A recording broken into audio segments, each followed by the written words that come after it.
नहीं, इलाज के लिए डीएमसीएच में रखा गया था ड्राइवर को और कल रात को पूछताछ के लिए हम लोग रखे हैं अभी।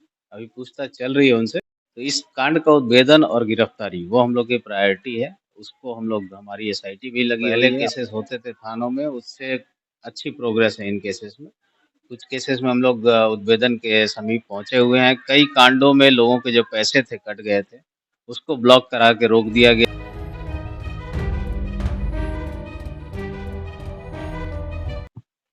नमस्कार, बिहार मिथिला न्यूज में आपका स्वागत है। मैं हूं मनोज।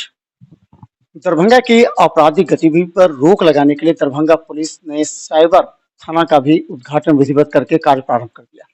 और अभी जो अझौल के निवासी जिनका आपराधिक इतिहास भी रहा है, अनिल सिंह की हत्या, उनके साथ 3 लोगों की हत्या हुई। अब पुलिस पूरी तरह इन्वेस्टिगेशन में लगी हुई है। एसआईटी का गठन हो गया। हमारे साथ दरभंगा एसएसपी अवकाश कुमार है। क्या लगता है कि ये हत्या के पीछे का कारण अभी इसके विषय में कुछ भी कह पाना संभव नहीं होगा, अनुसंधान जारी है।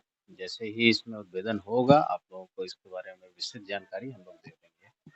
सभी पहलुओं पे जांच हो रही है, अलग-अलग एंगल्स आए हैं, कुछ लोगों के नाम भी आए हैं, कुछ संदिग्धों के बारे में पता चला है। सभी बिंदुओं पे हम लोग एसआईटी जांच कर रही है, जिसका अनुश्रवण लगातार किया जा रहा है? क्योंकि अभी तक गिरफ्तारी हुई है। है। नहीं, अभी तक कोई गिरफ्तारी जो ड्राइवर है, ड्राइवर के विषय में कहा जा रहा है कि वो उसका उसको गोली नहीं लगी और उसके पीछे रहस्यमय उसके चरित्र को बताया जा रहा है और इससे पहले कई कांड में है। तो क्या कहा जा रहा है कि ड्राइवर रात से डीएमसीएच से फरार है या फिर पुलिस कस्टडी में है? ये अफवाह उड़ चुकी है।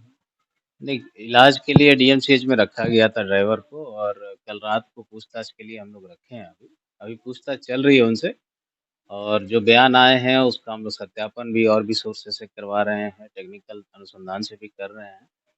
इन केस कोई सबूत मिलता है उसके खिलाफ तो अवश्य हम लोग उसको गिरफ्तार करेंगे। फिलहाल अभी पूछताछ की जा रही है। वैसे क्या लग रहा है, जमीनी विवाद से है या आपराधिक वर्चस्व की लड़ाई है? क्या एक बार फिर वर्चस्व की लड़ाई शुरू होगी? नहीं, अभी हमने कहा कि अभी कुछ भी कह पाना घटना के विषय में, कारण के विषय में वो संभव नहीं है। जैसे ही उद्भेदन होगा, तो स्पष्ट जानकारी के साथ हम लोग आप लोगों के साथ आएँगे सामने। उनका आपराधिक इतिहास भी आपने कल पोस्ट किया था। क्या लगता है इस आपराधिक इतिहास रहा है और कितना? नहीं, आपराधिक इतिहास तो है उनका, बट अभी हमारे पास चैलेंज है कि 3 लोगों की हत्या हुई है। हमारा फ़ोकस ये है कि अपराधी थे, नहीं थे, उससे हमको इस केस में कोई बहुत वो नहीं है, वो केस की मेरिट पे उसका कोई असर नहीं पड़ता है। उनकी और उन 2 लोगों और की हत्या हुई है। इस केस को हम लोग बहुत ही गंभीरता से ले रहे हैं। एफएसएल की टीम भी कल बुलाई गई थी। कल उसने भी बहुत तकनीकी पहलुओं पर बारीकी से जाँच की है। वो रिपोर्ट हम लोग को जल्दी समर्पित करेंगे। तो इस कांड का उद्भेदन और गिरफ्तारी वो हम लोग की प्रायोरिटी है। उसको हम लोग हमारी एसआईटी भी लगी हुई है। हम लोग अनुसरण लगातार कर रहे हैं। जल्द से जल्द इसमें उद्भेदन होगी। साइबर थाना का उद्घाटन किया था क्योंकि साइबर क्राइम ज़्यादा दरभंगा में हो रहे हैं और आपराधिक अनुसंधान में भी इसमें जी काफ़ी ज़्यादा महत्वपूर्ण मायने रखता है। क्या लगता है जब से उद्घाटन हुआ उसके बाद से क्या विश्लेषण करते हैं? साइबर थाना का उद्घाटन जब से हुआ है अब तक 15-16 केसेस दर्ज किए गए हैं थाना के द्वारा और सभी में कुछ प्रोग्रेस है। जो पहले केसेस होते थे थानों में उससे अच्छी प्रोग्रेस है इन केसेस में। कुछ केसेस में हम लोग उद्भेदन के समीप पहुंचे हुए हैं। कई कांडों में लोगों के जो पैसे थे कट गए थे, उसको ब्लॉक करा के रोक दिया गया है त्वरित उसमें सूचना देकर। तो वो पैसा जो लोगों का था वो बच गया है, बट हम लोग को चैलेंज अभी है कि जिसने किया है उसको गिरफ्तार करना। लेकिन ये थाना खुलने से उन लोगों का पैसा, बहुत लोगों के पैसे रुक गए हैं जो उनको वापस मिल जाएँगे समय से। अभी जो पूरी तरह दरभंगा में जो पुलिस की गतिविधि है विधि व्यवस्था को लेकर के और आपने लगातार विश्लेषण किया, अपराधी भी गिरफ्तार हुए हैं। तो क्या विश्लेषण करते हैं, ओवरऑल क्या स्थिति है विधि व्यवस्था विभिन्न कांडों को लेकर? देखिए, क्राइम का नेचर रहता है कि एक जैसा कभी बना नहीं रहता है, अप डाउन हमेशा रहेगा ही। तो आप एक समेकित आंकड़ा अगर बहुत समय का देखिएगा, तो ज़िले में बहुत ज़्यादा उतार-चढ़ाव नहीं है। कुछ केसेज़ जैसे वाहन चोरी का केस है, उसमें वृद्धि हो रही है लगातार पिछले 3-4 सालों से देख रहे हैं हम लोग, लेकिन अभी कुछ महीनों में कुछ कमी आई थी। लेकिन वो एक हेड है जो ओवरऑल ईयर बाय ईयर अगर आप देखिएगा तो वो बढ़ रहा है, वो एक चैलेंज है हम लोगों के लिए। बाकी जो केसेस हैं, रॉबरी की हो, डकैती की हो, रेप की हो, मर्डर का हो, वो अगर साल दर साल आप उसका अवलोकन करेंगे तो उसमें बहुत मामूली उतार या चढ़ाव आता रहता है। तो बहुत ड्रास्टिक ना कम हुआ है, ना ड्रास्टिक बढ़ा है। अपार्ट फ्रॉम व्हीकल थेफ्ट, वो गाड़ी चोरी एक चैलेंज है हम लोगों के लिए।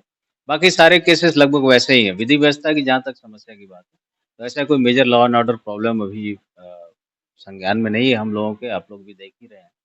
तो सभी पदाधिकारी अपने दायित्व का निर्वहन कर रहे हैं। हम लोग को उम्मीद है कि बहुत कुशलतापूर्वक लोग अपना निर्वहन करेंगे। अंतिम सवाल, बहुत बड़ी पुलिस की चुनौती होती है, वो है जो भूमाफिया होते हैं, क्योंकि लगभग कई कांड ऐसे होते हैं, 70% अधिक कांड जो भूमाफियाओं के द्वारा ही नियोजित होते हैं। क्या भूमाफियाओं को चिन्हित करके किसी भी थाने में लिस्टिंग किया जा रहा है? क्योंकि जब तक इस पर रोक नहीं लगेगी, अपराध की लगातार अपराध का ग्राफ बढ़ेगा। तो क्या लगता है कि इस तरह का कोई सूचना है या सभी थानों में इस तरह के जो भूमाफिया उसका लिस्टिंग करने का दिया गया है? देखिए, इस संबंध में कुछ महीने पहले भी आप लोगों ने सवाल पूछा था। तो भूमाफिया करके कोई चीज़ ऐसा तो डिफाइंड है नहीं हम लोग का। कुछ ऐसे लोग हैं जो लगातार ज़मीन की खरीद-बिक्री करने, करवाने में उसको व्यावसायिक रूप से अपना करते हैं लोग। ऐसे लोगों को आइडेंटिफ़ाई करने के लिए पहले भी निर्देशित किया गया था थाने पे, कि ऐसा कोई व्यक्ति है, कोई अपना रोज़गार व्यवसाय चला रहा है तो उसमें कोई आपत्ति किसी को होनी भी नहीं चाहिए।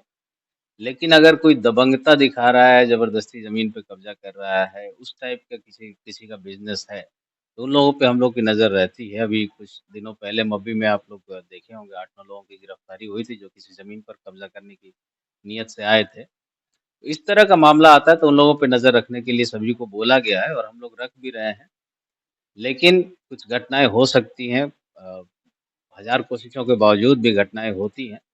तो उसको हम लोग कोशिश करते हैं कि जल्द से जल्द गिरफ्तारी हो, चार्जशीट हो और ज़्यादा फ़ोकस रहता है हम लोग का प्रिवेंशन पे, तो उस पे हम लोग काम कर रहे हैं। शराब कारोबार पर रोक लगे, क्योंकि अभी गिरफ्तारी कम, शराब कम जब्त हो रहे हैं, तो क्या लगता है इस पर लगभग अंकुश लग गया है? नहीं, शराब की भी बरामदगी जो है मैंने कहा आपराधिक घटनाओं की तरह ही है, वो उतार-चढ़ाव चलता रहता है। जैसे इस महीने अच्छी रिकवरीज़ हुई हैं, कई जगह बड़ी खेप भी पकड़ी गई हैं। तो डिपेंड करता है कि सूचना कैसा आ रहा है हम लोग का इंटेलिजेंस कलेक्शन। जो बड़ी खेप है वो इंटेलिजेंस पे ही हो पाता है। तो खेप आती है, हम लोग को सूचना मिलती है, उस पे कार्रवाई करके रिकवरी करते हैं लोग। कुछ महीने पीछे कम हुआ था, तो उस समय इंटेलिजेंस नहीं उतना हो पाया था या शराब नहीं आ रहा होगा, हो सकता है उस समय, लेकिन इधर कुछ बढ़ी है, तो रिकवरीज़ भी हो रही हैं उसमें। तो धन्यवाद। लगातार हम अनिल सिंह हत्याकांड पर पुलिस का जो उद्भेदन है, उसका हम अपडेट करते रहेंगे। देखते रहिए बिहार मित्र न्यूज़। धन्यवाद।